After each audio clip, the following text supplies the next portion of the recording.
So, welcome back. It's for the second part of chapter 3. So, the different types of federalism. One theory of federalism is called dual federalism. In that case, there's completely separate spheres of authority. But, for instance, the federal government might deal with international trade.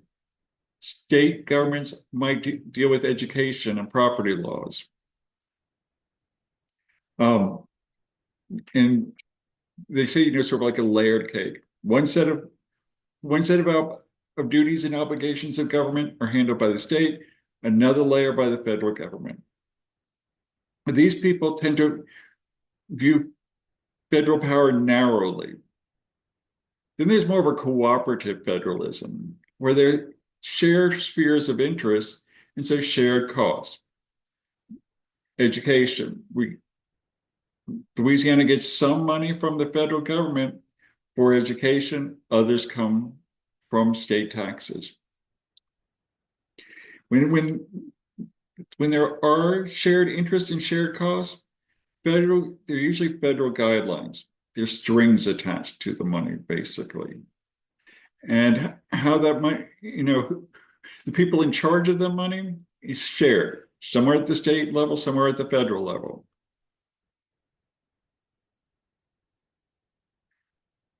So our system, as our country, might be physically larger, but in many ways it's smaller than it was before. It would take days for a message to get from New York to Virginia. Now it's, immediate.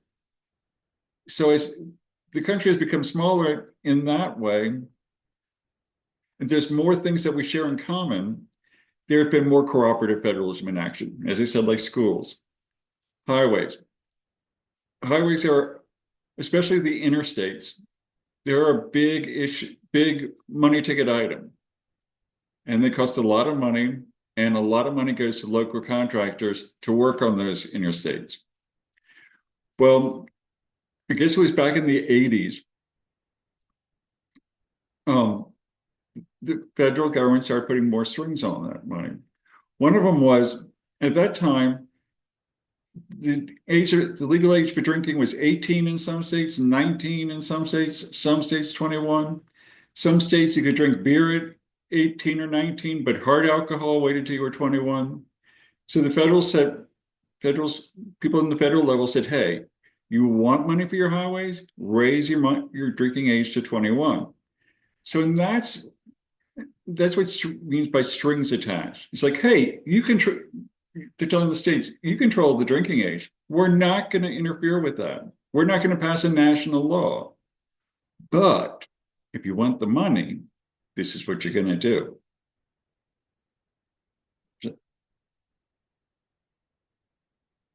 Now, originally, when the parties were set up, the Republican Party was kind of founded with a strong federal government and less independence of the states. That's when Abraham Lincoln was elected, and there was the Civil War. In the past 60 years or so, it kind of has flipped, where Democrats have favored national government and Republicans have favored states. A lot of this has to do with the civil rights movement. When the civil rights movement came in the 50s, 60s, and 70s, and President Johnson signed the Civil Rights Act, up until that time, a lot of the southern states were heavily Democrat. And, they were the Southern Democrats, good old boys. Well, they switched the Republican Party because they didn't like the Civil Rights Act. Since Reagan, there's been less federal control and some loosening of federal regulations in some areas. The 1994 Congress had this big contract with America where they were going to slash the federal government, lower taxes, and then states would handle things because they were closer to the problems. Well, the problem was that the states kind of, yes, the Congress cut taxes, and then the states really didn't do anything to pick up the slack. So, we ended up with a huge deficit. because we still need to do those things. Now there's more of a pragmatic approach. Both Democrats and Republicans kind of like, okay, for some things we need the federal government, other things we want states to control. One way is the grant system, where the federal government will provide money with strings attached. And there could be all sorts of, it could be a grant for a specific project, could be a grant based on a formula. We will pay this much if you pay this much and cover and do this. Block grants are sort of where a lot of states would like it to go, where the federal government would just give blocks of money to the states to handle issues. Like, here's $3 million for education, probably more like $60 million for education. Instead of saying, hey, here's $60 million to upgrade the physical structure of the buildings. And they want fewer strings. Louisiana is one of those states where we get more federal money from the federal government than we pay in income taxes. Some states, it's the reverse. And, some of the richer states, like New York, they pay a lot more to the federal government than they get in return.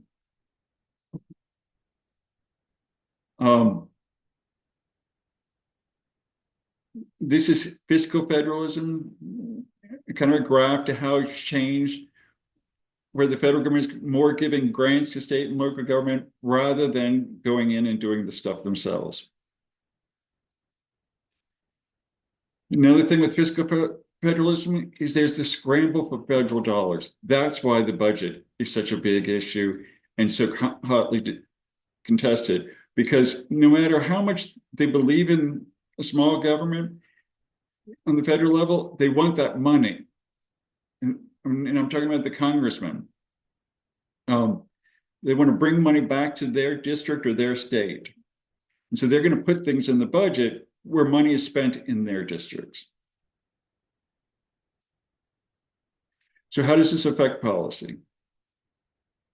You want to do that? Explain the consequences of federalism for diversity in public policies among the states. Okay, federalism allows for considerable diversity among the states and their policies. One state can have the death penalty, another can outlaw the death penalty. So in some ways, that reflects the values of the people living in that state. And that's a good thing because people want the laws to reflect their values. Unfortunately, sometimes there's a downside to that. It's kind of like the whole minority of the majority, tyranny of the majority, where certain groups might be left out of government and policy-making decisions, or there might be laws passed that affects the minority and not the majority, and they are basically screwed. And their only option is to move. And there are a lot of times when it's the same issue, but once the Supreme Court has decided it's a state issue, then there are congressmen who will take abortion. The abortion rights people, the right to life people wanted to overturn Roe v. Wade and leave that decision whether abortion should be legal or not to the state governments. And that's what they did. But now they're, on the national level, there's legislation being proposed to outlaw abortion nationwide. So it's the same people that wanted it to be the state choice now want it to be national, as long as it goes their way. And that was just one example. There are tons of examples where that's been the case.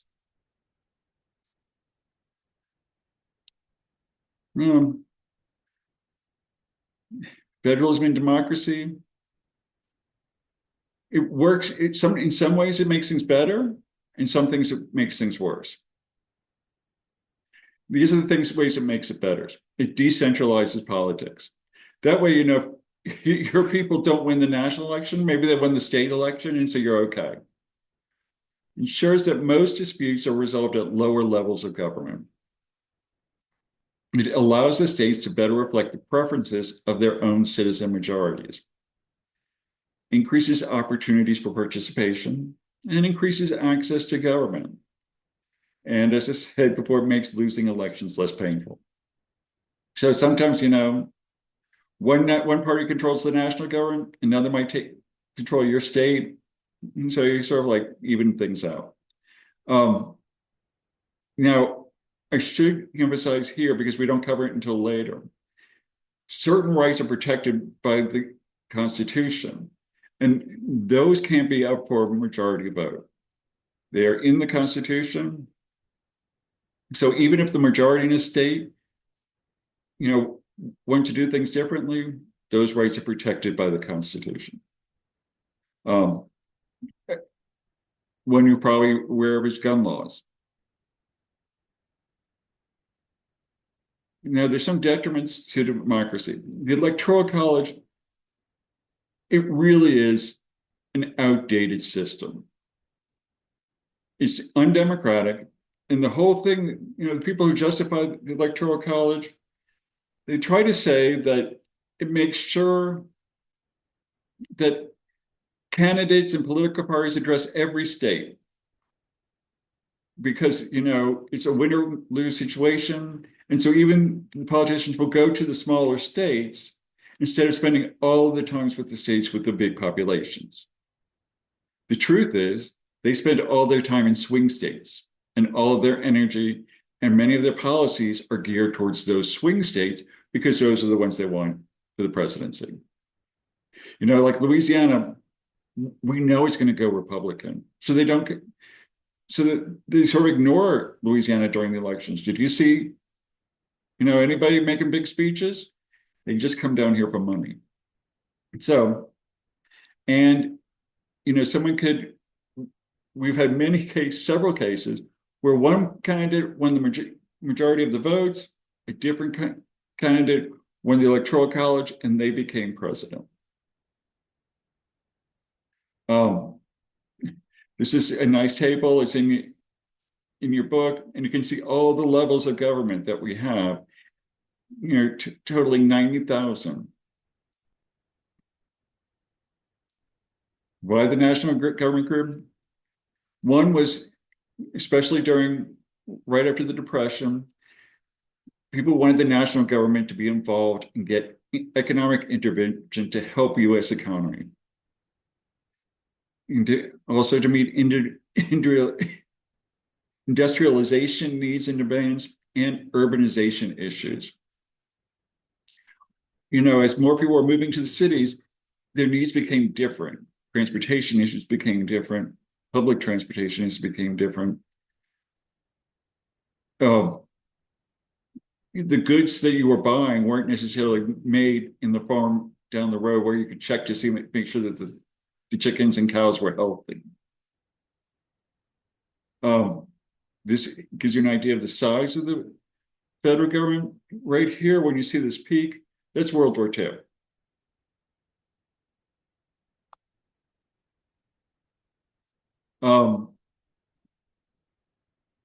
So that's it.